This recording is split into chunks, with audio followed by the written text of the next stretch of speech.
अस्सलाम वालेकुम दोस्तों आज हम जिस दुआ पर बात करेंगे उस दुआ का नाम है सल्फर।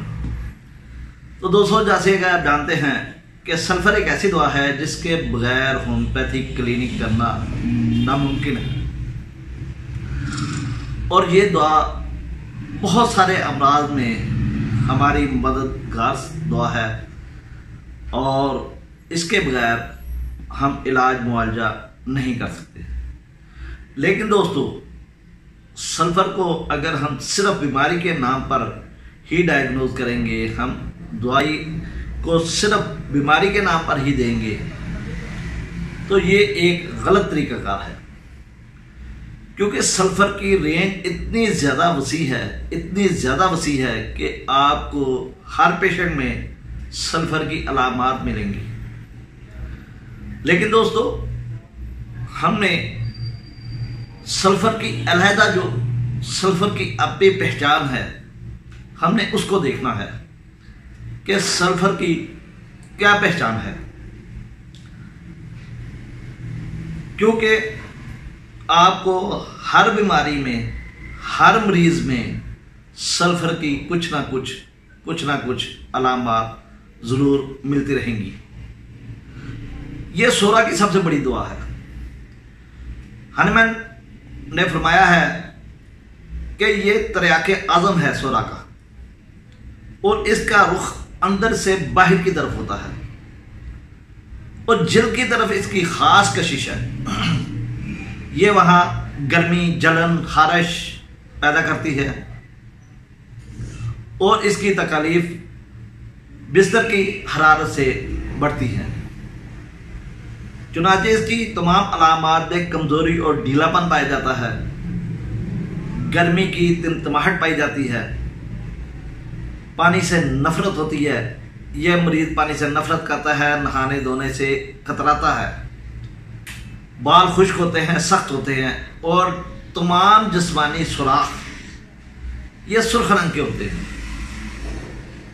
मुंह, नाक, आँखें, मकद या पेशाब करने वाली जगह, ये तमाम के तमाम जितने भी अखराज करने वाले सुराख हैं वो सुर्ख होंगे। और ख़ास तौर पे सुबह 11 बजे इसे ज़बरदस्त कमज़ोरी का एहसास होता है या 11 बजे इसे ज़बरदस्त भूख लगती है और इसे ऐसे फील होता है कि अगर मैंने कुछ ना खाया तो मैं शायद बेहोश हो जाऊं। इसे नींद तोड़ कर आती है, नींद की झपकियां आती हैं। ये खड़ा होता है तो इसकी तकालीफ में इजाफा हो जाता है। अगर देखा जाए तो इसका मरीज आमतौर पर आपको गंदा नजर आएगा।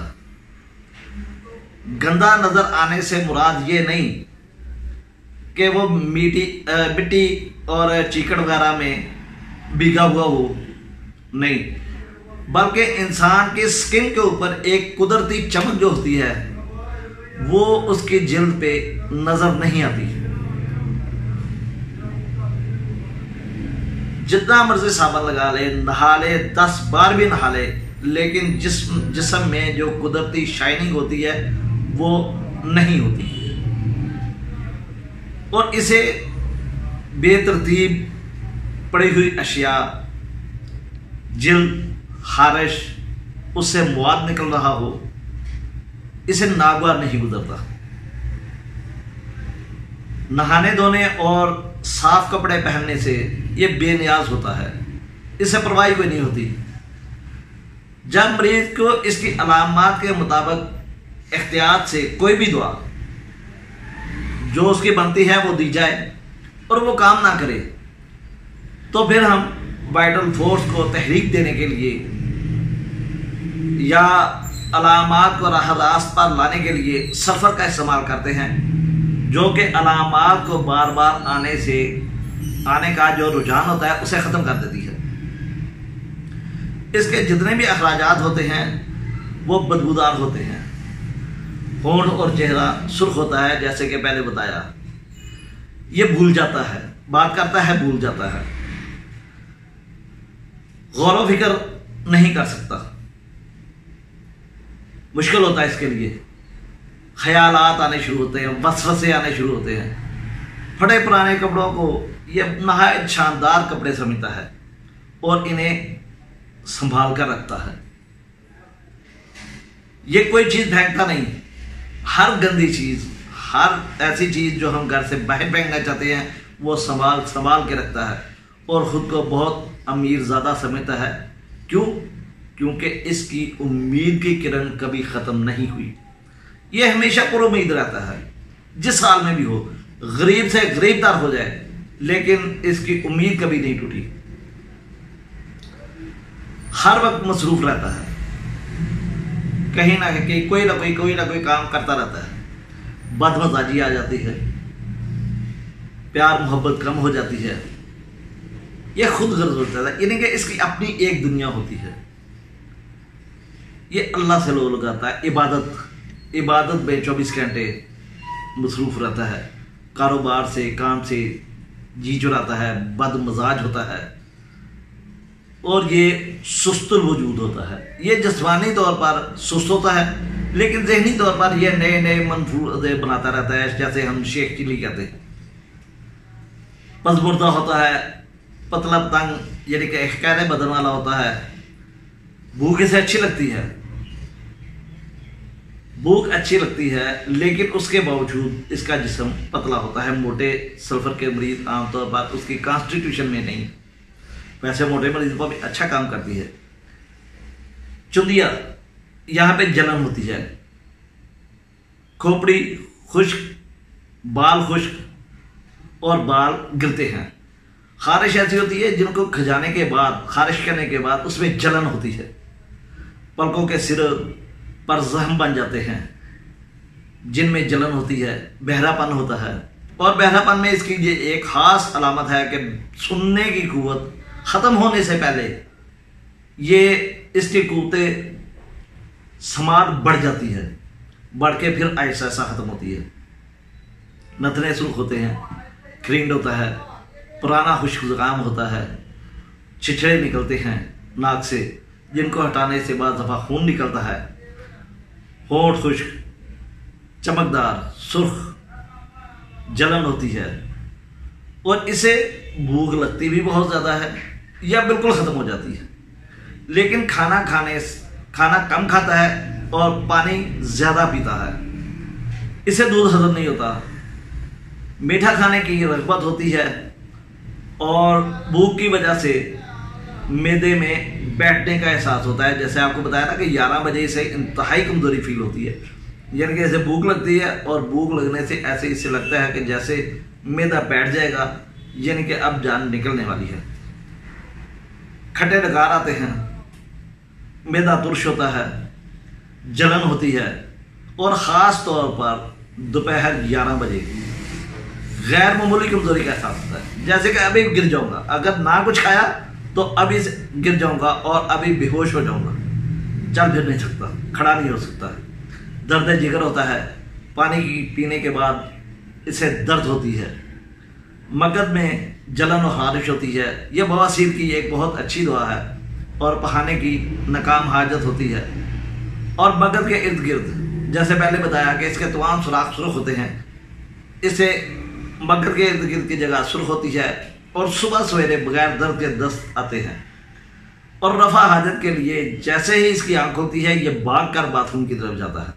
पेशाब बार बार आता है और ख़ास तौर पर रात को, जैसे पलसटीला में आता है, और या रात को गैर इरादी तौर पर पेशाब का अखराज हो जाता है।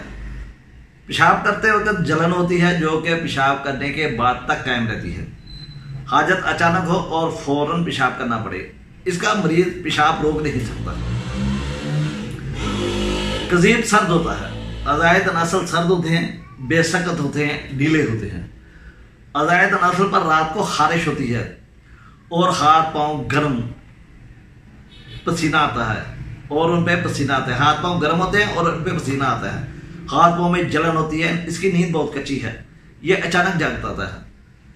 यदि थोड़ी देर सोया, हल्का सा आवाज़ आई, हल्की सी आवाज़ आई या हल्का सा खड़ाक हुआ तो इसकी नींद खुल जाती है और फिर इसे घंटों नींद नहीं आती है। जल्द खुश्क होती है, छिलकों वाली होती है, गंदी होती है और इसे अगर ज़रा सी चोट लग जाए तो वो जगह पक जाती है, उसमें पीप पड़ जाती है, जैसे कुकरी काम में होता है। खारिश नहाने से बढ़ती है। असल में खारिश करने के बाद जब जलन होती है, अगर जलन पे पानी लगे तो उसमें जलन में इजाफा होता है, और बावजूद नहाने के इसकी जिल्द साफ नहीं होती। जिल्द साफ का मैंने पहले बताया कि जिल्द साफ का मतलब ये है कि जो कुदरती चमक होती है वो उसमें ख़त्म हो जाती है। तो दोस्तों, इसमें जलन, इंतहाई कमज़ोरी, ख़ासतौर पर 11 बजे, खाना कम खाए, मीठे की रग़बत हो, पानी ज़्यादा पिए और दूध से इसकी तकलीफ़ में इजाफा हो, और खड़ा होने से इसकी तकलीफ़ में इजाफा हो, हाथ पाँव में जलन हो, ये चंद अलामात है। अगर ये मरीज़ में पाई जाएंगी तो ये मरीज़ सल्फ़र का है, वो चाहे नमर्दी का हो चाहे किसी चीज़ का हो, वो ठीक हो जाएगा। और इसकी ख़ास एक अलामत, अगर आप किसी भी अलामत को नहीं देखते तो इसकी ज़ुबान की टिप रेड होती है। अगर आप सिर्फ ज़ुबान देख लें और इसकी टिप सुर्ख हो तो आप बिला झिझक सल्फ़र का इस्तेमाल कर सकते हैं। हाँ, अगर सुर्ख हो लेकिन तकौन बनी हो तो फिर आप रुस्टॉक्स का इस्तेमाल करेंगे, लेकिन अगर टिप सुर्ख हो तो फिर आप सल्फ़र का इस्तेमाल करेंगे। और इसी अलामात की मौजूदगी में, इसी तस्वीर की मौजूदगी में अगर आप सेक्सुअल वीकनेस में इस्तेमाल करेंगे, जिनसी कमज़ोरी में इस्तेमाल करेंगे, तो ये आपके लिए एक ज़बरदस्त दवाई बन जाएगी। दोस्तों, उम्मीद है ये वीडियो आपको पसंद आएगी। इंशाअल्लाह फिर मुलाकात होगी। अल्लाह हाफिज़, अल्लाह निगहबान।